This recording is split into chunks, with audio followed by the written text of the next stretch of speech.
오늘 이야기의 주제는 천원 시리즈라고 부르도록 하겠습니다. 그 첫 번째 천원 이야기는 이렇습니다. 전남 땅끝 마을 해남 시골의 작은 지구대 앞에서 대략 초등학생 정도로 보이는 어떤 남자아이가 경찰서로 쭈뼛쭈뼛 걸어 들어옵니다. 초등학생이 경찰서를 이렇게 방문할 일이 사실 거의 없기 때문에 서에 계시는 경찰분들도 신기해서 아이에게 다가가 어떤 일로 왔냐고, 혹시 도움이 필요하냐고 물어봅니다. 그런데 아이 입에서 나온 말은 아무도 예상하지 못한 귀여운 이야기였습니다.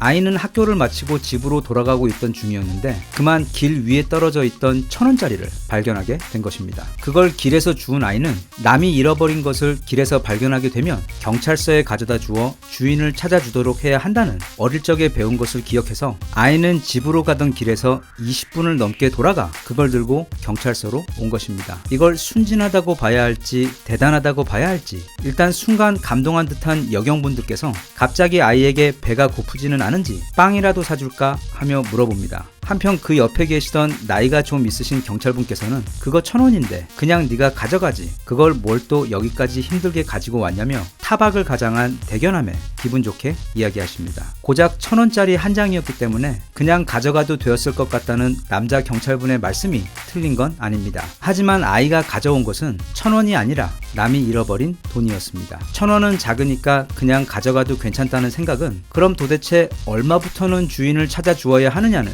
문제가 생기고, 그렇게 원칙에 예외를 두는 것이 시작되어 버리면 결국 나중에는 모두가 각각의 상황과 계산에 따라 그 원칙을 달리 해석하게 되어 원칙이 존재하는 그 이유 자체가 아예 무의미해져 버리는 시점이 오게 됩니다. 하지만 그 액수가 중요한 게 아니라 길에서 주운 남의 것은 반드시 주인에게 돌려주어야 한다는 것만 생각하고 행동한 이 아이 같은 경우에는 예외도 혼란도 있을 이유가 없습니다. 그리고 이 아이 같은 그런 사람들이 많은 사회는 더 인간 냄새가 나고 따뜻하기 마련인데 특히 우리나라가 유독 그런 일들이 아주 많습니다. 택시에 전세 보증금 등 가방을 두고 내렸는데 그 택시 운전기사님께서 나중에 그 가방을 살펴보다 돈다발이 들어있는 걸 확인하고 바로 경찰서에 가져다 주어 결국 그 돈이 하루 만에 주인에게 돌아간 이야기나, 마음이 아픈 어떤 환자가 건물 위에 올라가 부모가 자신에게 남긴 전재산 중 일부인 800만원 현금을 거리에다 뿌렸는데 이 신고를 접수하고 현장에 경찰이 출동했을 때에는 이미 사람들이 길에 떨어진 돈을 모두 다 주워가고 사라진 후였습니다. 그런데 돈을 뿌린 사람의 안타까운 사연이 방송을 타자 바로 그 다음날부터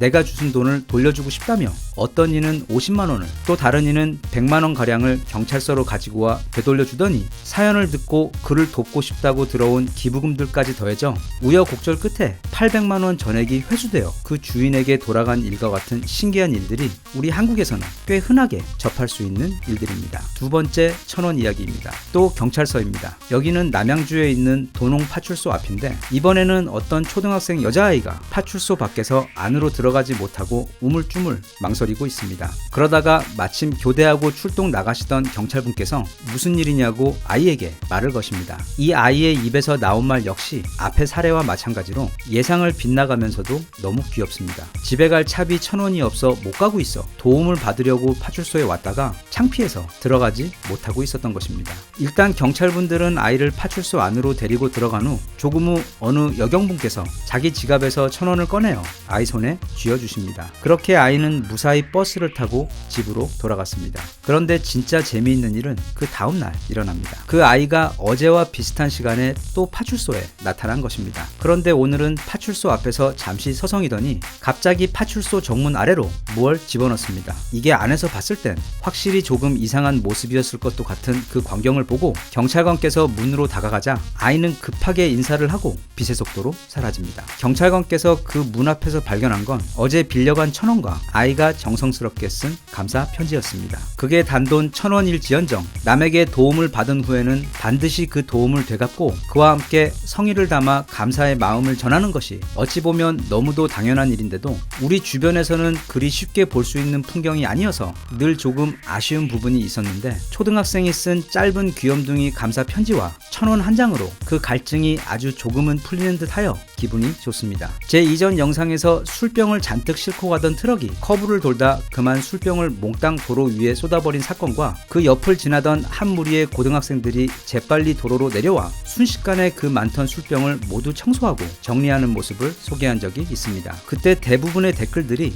물론 아이들을 칭찬하는 이야기들이었지만 한편에선 저거 너무 당연한 것 아니냐는 반응이었습니다. 그리고 앞서 소개한 택시 안에 놓고 간 돈다발을 돌려준 사례와 같은 이야기들 아래 달리는 댓글들도 대부분 남의 것을 돌려주는 것은 당연한 일인데, 그리고 그런 미담은 방송과 신문에서 넘칠 만큼 보는 건데 그게 뭐가 그렇게 특별한 일이냐 하는 것이었습니다. 맞습니다. 그런 일은 전혀 특별한 일이 아닙니다. 그건 신기한 일입니다. 그런 당연한 일들이 다른 나라, 다른 사회에서는 정말 구경하기 힘듭니다. 세계에서 가장 치안이 좋은 나라를 뽑을 때 아주 예전에는 일본이 1위를 했는데 최근까지는 싱가포르이 한동안 1위를 하다가 지금은 한국이 거의 고정 1위를 하고 있습니다. 한국의 치안이 그렇게 좋은 이유는 물론 경찰분들과 공공치안 관계자분들의 노력과 곳곳에 설치된 아주 많은 수의 CCTV들 덕분도 있지만, 결국에는 한국 사람들이 조금 과장하자면 법 없이도 살 그런 사람들이 인구의 대부분을 차지하고 있기 때문에 이곳이 그렇게 안전하고 평화로울 수 있는 것입니다.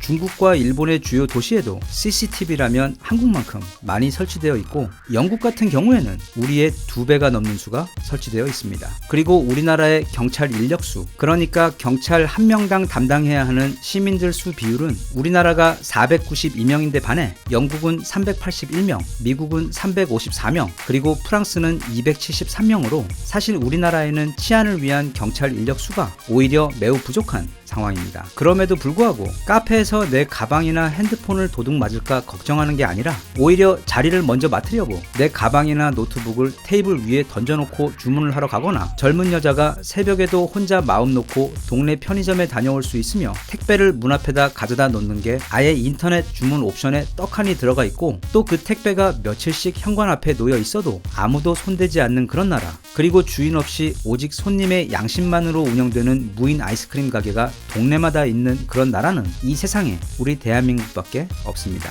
그건 아무리 많은 경찰 인력이나 아무리 많은 CCTV를 설치한다고 해도 이룰 수가 없는 아주 이상한 사회입니다. 다시 말하면 우리나라의 높은 치안의 비밀은 바로 사람들입니다. 악한 사람들로부터 시민들과 그들의 재산을 보호하기 위해 많은 인력을 배치해 놓는 것이 아니라 사람들이 선하고 애초에 악인의 수 자체가 너무 적은 치안 인력으로도 세상에서 가장 안전한 사회를 이루며 우리는 살고 있는 것입니다. 그게 아니라면 수치만 가지고서는 도저히 설명이 안 되는 아주 불가사의한 사회에 우리는 지금 살고 있는 것입니다. 옛날부터 철학자들이나 뛰어난 지도자들이 교육에 있어 가장 우선적으로 도덕과 인성을 강조한 이유는 높은 수준의 도덕과 인성을 달성하기 위해서는 매우 높은 수준의 지적 능력과 강한 마음의 의지력을 필요로 하기 때문입니다. 지혜가 아닌 그저 똑똑하기만 하고 마음이 빈곤한 이들의 모습을 우리는 많이 봐왔고, 착하지만 지혜롭지 못한 경우들 역시 보통 그리 결과가 좋지 않습니다. 그 두 가지가 다 있어야 가능한 것인데 우리 한국인들은 그 지와 덕을 함께 갖춘, 그것도 일부 몇몇만 그런 게 아니라 건국 이년부터가 무려 홍익인간 정신으로 구성원들 한 명 한 명의 DNA에 아예 태어날 때부터 디폴트 기본 옵션으로 높은 수준의 지와 덕이 기본 장착되어 나오는 아주 특이한 사람들이라고 생각합니다. 그리고 그런 특이한 사람들이 모여 사는 곳은 당연히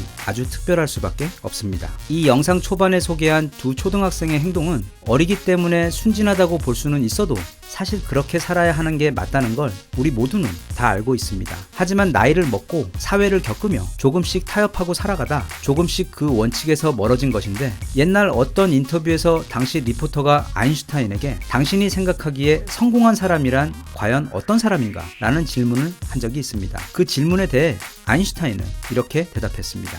살아남은 아이들입니다. 그렇게 생각하면 우리 아이들은 우리 어른들이 롤 모델과 선생으로 삼아 배워야 하는 때묻지 않은 마음의 원형을 아직도 간직하고 있는 우리 사회 귀한 보물이 아닐까 싶으며, 그 아이들이 나중에 나이를 먹게 되더라도 그 마음은 잘 보호되어 오염되거나 늙지 않고 곱게 자라나 나와 이웃에 대한 더 큰 행복을 품을 수 있는 성공적인 삶을 모두 살 수 있었으면 좋겠습니다. 대한민국 만세. 감사합니다.